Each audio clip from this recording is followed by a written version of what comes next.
Dear student, आज का हमारा टॉपिक है केमिकल फॉर्मूला। आज हम पढ़ेंगे कि केमिकल फॉर्मूला किस प्रकार बनाया जाता है,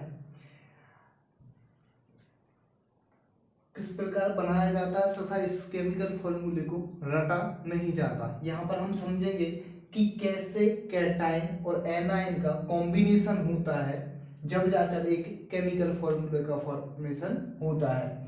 जब एक धनायन को ऋणायन के साथ मिलाते हैं, ठीक है, जैसे मैग्नीशियम, ये रहता है आपका धनायन। जब ये ऑक्सीजन के साथ, मतलब ये ऑक्साइड के साथ या ऋणायन के साथ योग करेगा, जब कैटायन और एनायन या धनायन ऋणायन आपस में मिलेंगे तो यहाँ पर बनेगा आपका MgO, मैग्नीशियम ऑक्साइड।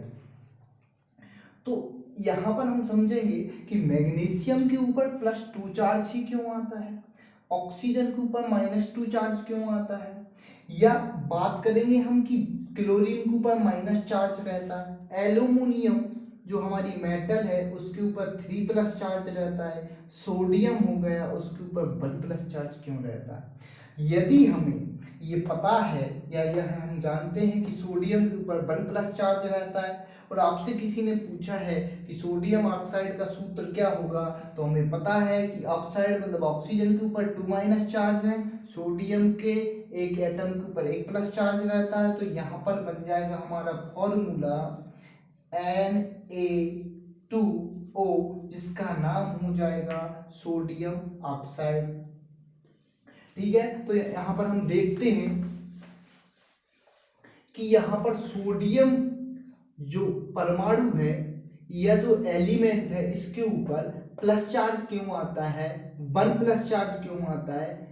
तो यहाँ पर 1s2 2s2 2p6 3s1। हम जानते हैं कि सोडियम का परमाणु क्रमांक होता है 11। इसकी स्ट्रक्चर देखेंगे, ये रहेगा इसका न्यूक्लियस, ये पहली सेल, ये दूसरी सेल, ये तीसरी सेल।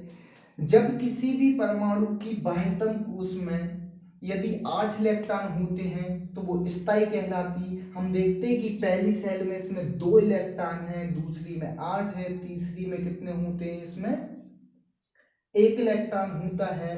तो यहाँ पर ये थर्ड वाली जो सेल है इसमें 1 इलेक्ट्रॉन है, तो इसको अपना अष्टक पूर्ण करने के लिए 7 इलेक्ट्रॉन लेने की जरूरत है। जबकि यदि अपना ये अष्टक पूर्ण, यदि 1 इलेक्ट्रॉन को डोनेट कर देगा तो इसकी जो बाह्यतम सेल कहलाएगी वो कहलाएगी आपकी सेकंड वाली, जिसकी आउटर मोस्ट सेल में ऑलरेडी कितने इलेक्ट्रॉन है, 8 इलेक्ट्रॉन। तो यहाँ पर ये वाली जो कंडीशन है, जब एक इलेक्ट्रॉन बाहर जाएगा तो इसके ऊपर एक प्लस चार्ज आ जाएगा, तो ये बन जाएगा आपका Na+।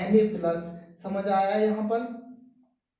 उसी प्रकार यदि अपना क्वेश्चन बनता है कि Na और Na+ इन दोनों में बताइए कि कौन सा एटम या आयन स्थायी है, तो आपका ये वाला जो आयन है ये स्थायी कहलाएगा, क्योंकि इसकी आउटर मोस्ट सेल में या अंतिम सेल में 8 इलेक्ट्रॉन होते हैं, इसलिए सोडियम के ऊपर 1+ चार्ज आएगा।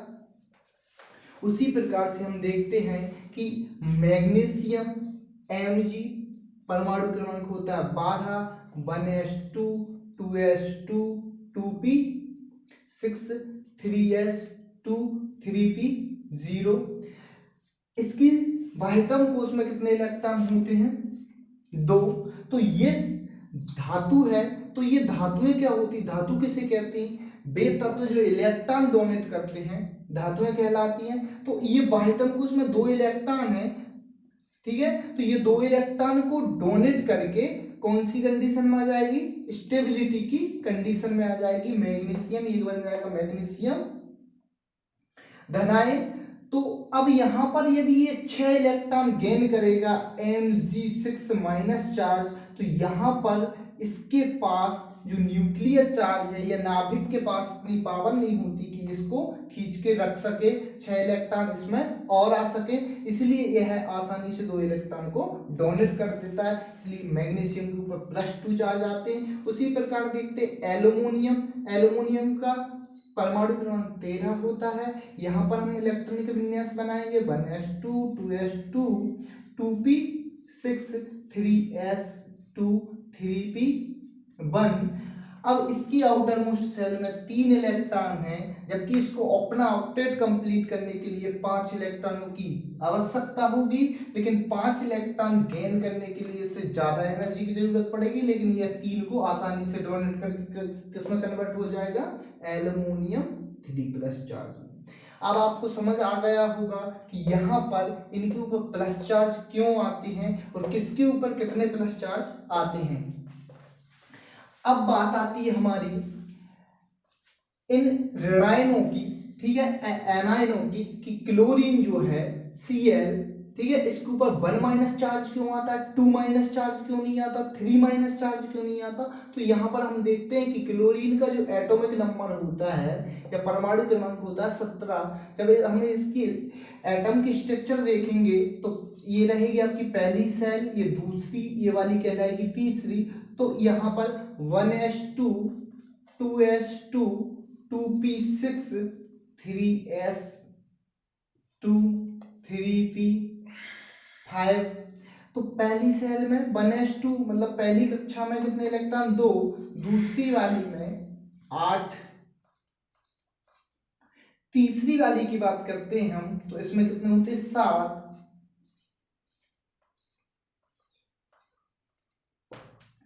अब इसको अपना ऑक्टेट कंप्लीट करने के लिए यहाँ पर एक इलेक्ट्रॉन की आवश्यकता है, इसीलिए ये क्लोरीन जो है एक इलेक्ट्रॉन गेन करके ये क्या बना लेता है, एनायन बना लेता है। और हम जानते हैं कि ब्रह्मांड का प्रत्येक पार्टिकल है वो किसकी ओर अग्रसर हो रहा है, इस तत्व की ओर। तो ये एनाइन का फॉर्मेशन करता है, तो इसकी आउटर मोस्ट सेल में यहाँ पर 17 इलेक्ट्रॉन होते टोटल और यहाँ पर हो जाते 18 इलेक्ट्रॉन। इसीलिए यह एक इलेक्ट्रॉन गेन करके निष्क्रिय गैसों की तरह व्यवहार व्यक्त करेगा। तो यहाँ पर इसी प्रकार फ्लोरीन, क्लोरीन, आयोडीन और ब्रोमीन, इन सब का सामान्य इलेक्ट्रॉनिक विन्यास NH2NP5 होता है, क्योंकि इनकी बाह्यतम कोश में 7 इलेक्ट्रॉन होते हैं। जब यह एक इलेक्ट्रॉन को गेन करता है तो यह निष्क्रिय गैसों की भांति व्यवहार करेंगी, अपना ऑक्टेट कंप्लीट कर लेते हैं। अब बात करते हैं कि ऑक्सीजन के ऊपर 2- चार्ज क्यों आते, O atomic number 8 1s2 2s2 2p4। अब यहाँ पर इसकी एटम की स्ट्रक्चर देखेंगे तो पहली सेल में 2 इलेक्ट्रॉन, दूसरी सेल में कितने होते हैं, 6 इलेक्ट्रॉन। ये अपना ऑक्टेट कंप्लीट करने के लिए कितने इलेक्ट्रॉन की जरूरत होगी, इसको 2 की। तो ये यहाँ पर 6 इलेक्ट्रॉन को डोनेट करने की तुलना में 2 इलेक्ट्रॉन को गेन करना उचित समझेगा। तो यहाँ पर इसके पास कितने ऑक्सीजन के ऊपर 2- चार्ज आ जाएंगे, तो इसको पढ़ते आयड। और याद रखना यहाँ पर जब किसी भी ऋणायन के ऊपर माइनस चार्ज रहते, तो जैसे फ्लोरीन है तो उसको पढ़ते फ्लोराइड, क्लोरीन है तो क्लोराइड, प्रत्यय या सफिक्स जो रहता है वो आइड शब्द आता है। क्या आता है, आइड आता है। जैसे ये क्लोरीन है तो क्लोराइड, ब्रोमीन है तो ब्रोमाइड, ऑक्सीजन है तो ऑक्साइड। यहाँ पर हो जाएगा आपका सल्फर तो सल्फाइड, और नाइट्रोजन है तो इसको पढ़ते हैं नाइट्राइड। अब यहाँ पर आप समझ गए होंगे कि कैटायन और एनायन कैसे बनते हैं, या ये सिंपल टाइप के हैं। आने वाले वीडियो में हम देखेंगे कि सल्फेट के ऊपर 2- चार्ज क्यों होते, कार्बोनेट के ऊपर 2- चार्ज क्यों होते, या फास्फेट के ऊपर 3- चार्ज क्यों होते हैं। इस प्रकार के कॉम्प्लेक्स आयन से रिलेटिव हम कंपाउंडों के बारे में अध्ययन करेंगे, और भी जटिल लिगेंड वगैरह हम ये सारी चीजें देखेंगे। तो अब यहाँ पर हम फॉर्मूले का फॉर्मेशन करते हैं। तो यहाँ पर एक हाइड्रोजन प्लस चार्ज है, तो यहाँ पर एक कैटायन और एक एनायन मिलेगा, तो यहाँ पर बनेगा HF, ठीक है, ये इससे रिएक्ट करेगा।